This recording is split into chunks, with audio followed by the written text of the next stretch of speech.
How he stood on national TV and just said that black people are prone to criminality? I want to be able to respond to that. Okay. Well, they are.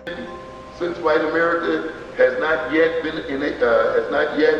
admitted its sinful nature, admitted its criminal nature, since it tries to rationalize its basic criminality, it must then continue to project criminality on other people.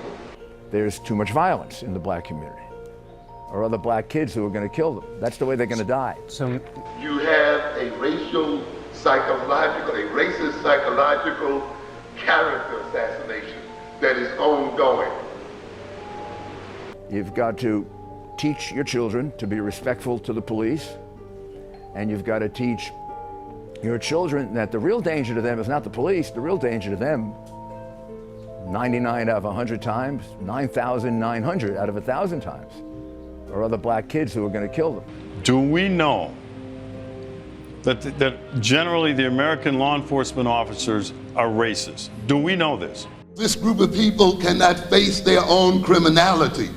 They must engage in the psychology of denial and repression and distortion. And this denial and distortion and repression must suffuse throughout the total society. In New York City alone, okay, blacks are 23%. They make up 75% of the population. 75% of all shootings, 70% of all robberies, and 60% of all violent crimes. All right, the whites only 3%.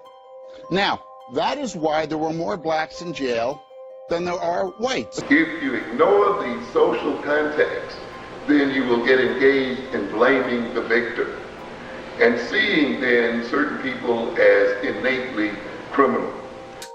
And now we have the separation once again, that we're being victimized because of one bad white cop, two bad white cops, three bad white cops kill a young black brother. But every day we have black on black crime killing each other. Let's have a conversation about the black on black crime, which kills more black males, which is more of a threat to any black male in the United States than a law enforcement officer. Sure.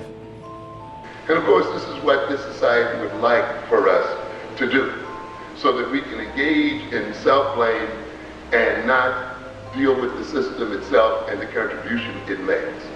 Black on black violence is a manifestation of white on black violence.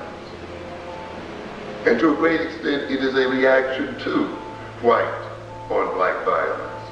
I said 75% of the shootings that occur in New York City are done by blacks. All right? And you keep on talking about this disproportionate amount of whites and blacks in jail. And this is why. No, it's not. Criminals are not victims. Criminals are criminals. Victims are victims. If anything, we have an under-incarceration problem. The continuing assassination of African people on radio, TV, magazines, and every media is an attempt for whites to continue to justify the original crime of enslaving and abusing black people.